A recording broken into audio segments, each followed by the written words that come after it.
Saya akan menyampaikan hal berikutnya yang telah saya siapkan sebelumnya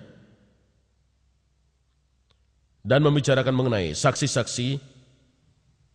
Dalam Deuteronomi Tuhan berkata pada Musa, cara untuk mengetahui nabi yang asli adalah apakah ramalannya menjadi kenyataan. Misalnya Elijah, dalam Al-Quran dipanggil Ilyas. Ia pergi menemui raja dan berkata padanya, tidak akan turun hujan. Hingga aku mengatakannya demikian dan kemudian selama 6 bulan tidak turun hujan. 1 tahun tidak turun hujan. Bahkan di Tunisia dalam setahun penuh tidak turun hujan. Kemudian Elijah pergi menemui raja dan berkata, kita akan bertanding.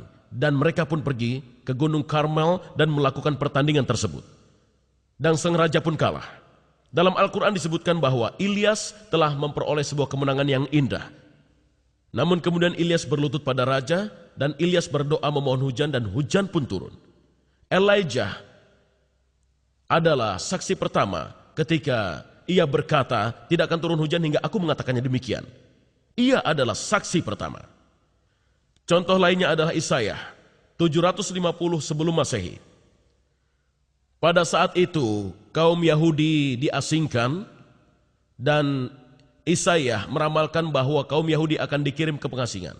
Dan kemudian Sirus akan memulangkan kembali kaum Yahudi. Siapakah Sirus?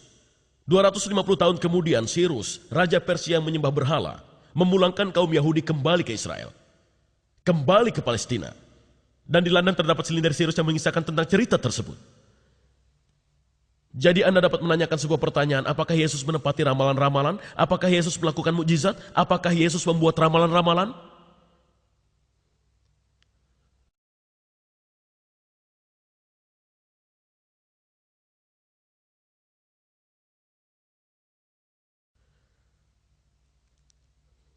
Kita akan melakukan penelitian matematis pada ramalan-ramalan yang disebut teori probabilitas atau peluang.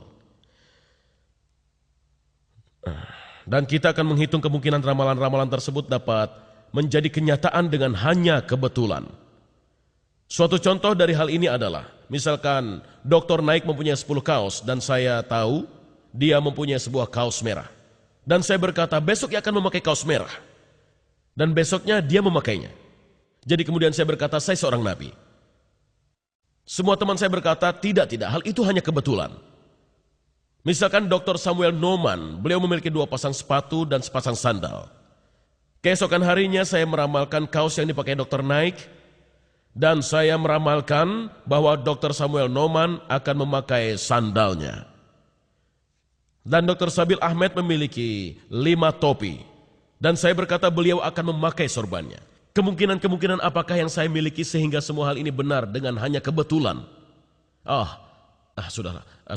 Baiklah, Anda mengalihkan 110 dengan 15 dengan 13 dan Anda akan mendapatkan 150. Dan ini kemungkinan saya untuk mendapatkan hasilnya dengan keberuntungan. Bisakah slide-nya dihidupkan? Tolong, sebentar. Maksud saya layarnya diturunkan.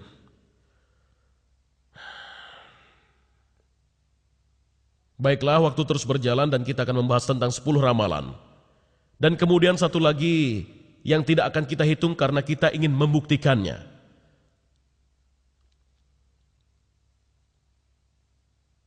Ramalan yang pertama adalah ramalan dalam Jeremia. Ramalan dalam Jeremia pada 600 sebelum Masehi bahwa Mesias haruslah berasal dari keturunan David. Hari-hari itu datang, kata Tuhan, ketika aku akan mengangkat seorang teman yang adil bagi David.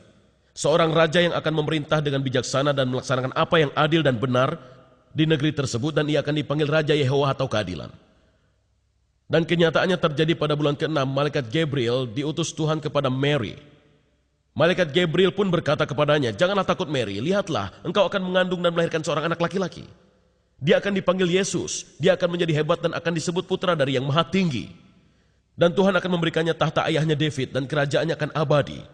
Dan malaikat Gabriel berkata pada Mary, yaitu Roh Kudus akan datang padamu dan kekuatan dari yang maha tinggi akan melindungimu. Maka anak yang akan lahir nanti akan disebut kudus atau suci. Ketika David adalah yang pertama, dia hanya berasal dari keluarga yang kecil. Tetapi setelah ia menjadi raja dan keluarganya menjadi terkenal, maka tiap orang akan mengingat bahwa sang raja mempunyai 50 sepupu. Jadi saya beranggapan bahwa 1 dari 200 orang Yahudi berasal dari keluarga David.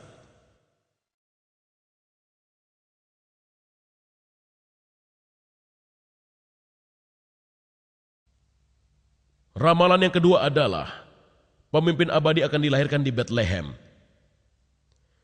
Mikah pada 750 sebelum Masehi. Tetapi engkau wahai Bethlehem, Efrata, hai yang terkecil di antara kaum Judah, daripadamu akan bangkit bagiku seseorang yang akan memerintah Israel, yang permulaannya sudah sejak purbakala. Dan kenyataannya meskipun Yosef dan Mary tinggal di Nazaret karena perintah Kaisar Agustus, Yosef harus membawa Mary ke Bethlehem, kota kelahiran Yosef. Dalam kenyataannya disebutkan, dan Yosef juga pergi ke Galilea dari kota Nazaret ke Judea menuju ke kota David yang disebut Bethlehem, karena ia berasal dari rumah dan keturunan David. Dan ketika berasal di Bethlehem, Mary melahirkan anak laki-lakinya. Bagaimana peluang dilahirkan di Bethlehem? Sekitar 2 miliar orang dilahirkan di dunia. Sejak dari Mikah hingga sekarang, dan 7.000 orang tinggal di Bethlehem. Jadi 1 orang dari tiap 280.000 orang dilahirkan di Bethlehem. Ramalan yang ketiga, seorang utusan akan mempersiapkan jalan bagi Mesias. Tugas ini dilaksanakan oleh Melehi dalam bab nomor 3 ayat 1 pada 400 sebelum Masehi.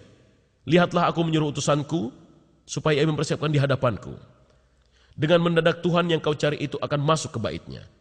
Malaikat perjanjian yang kamu kehendaki itu, sesungguhnya ia datang.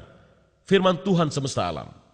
Kenyataannya, pada keesokan harinya, John the Baptist, Yahya bin Zakaria melihat Yesus datang kepadanya dan berkata, lihatlah anak domba Allah yang akan menghapus dosa dunia.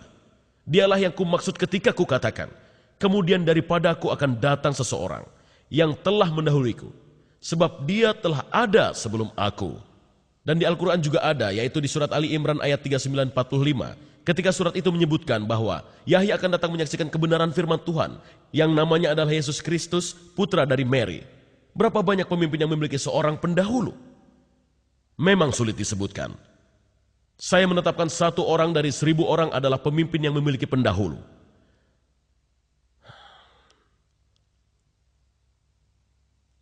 Ramalan yang keempat, Mesias akan melakukan banyak pertanda dan mukjizat.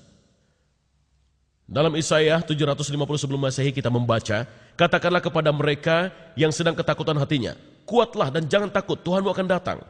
Dan dia akan menyelamatkanmu. Kemudian mata orang buta akan melihat, telinga orang tuli akan mendengar. Dan kemudian kaki orang yang pincang bisa melompat seperti seekor rusa. Dan lidah orang yang bisu akan dapat berteriak gembira. Kenyataannya, The Gospel menegaskan sebagaimana juga Al-Quran bahwa Yesus melakukan banyak mukjizat. Bible menerangkan hanya 4 nabi yang melakukan banyak mukjizat, yaitu Moses, Elijah, Elisha, dan Yesus. Yesus adalah satu-satunya yang melakukan 4 macam mukjizat yang disebutkan dalam ramalan, dan kadang-kadang ia menyembuhkan semua orang yang datang kepadanya. Namun karena banyak orang muslim yang percaya bahwa terdapat 124.000 nabi, kita akan menggunakan angka tersebut dan mengatakan bahwa Yesus adalah 1 orang dari 124.000 nabi. Ramalan kelima, di samping pertanda-pertanda tersebut, saudara laki-lakinya memusuhinya.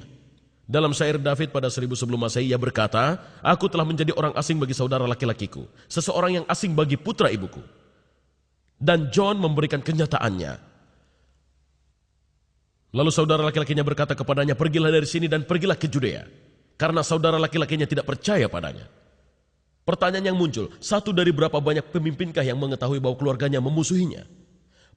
Memang banyak raja yang dijatuhkan oleh keluarganya sendiri. Sehingga kita akan berkata 1 dari 5 atau 2 dari 10 pada kekuatan pertama. Dan ramalan ke-6 diberikan oleh Zakaria pada 520 sebelum Masehi. Bersorak-soraklah dengan nyaring, hai putri Sion. Bersorak-sorailah, wahai putri Yerusalem. Lihat rajamu datang kepadamu, ia adil dan jaya. Ia lemah lembut dan mengendarai seekor keledai. Kenyataannya, keesokan harinya kerumunan besar orang mengambil batang-batang daun palem dan pergi keluar menemuinya dan berteriak, Hosana, Terberkatilah ia yang datang dengan nama Tuhan.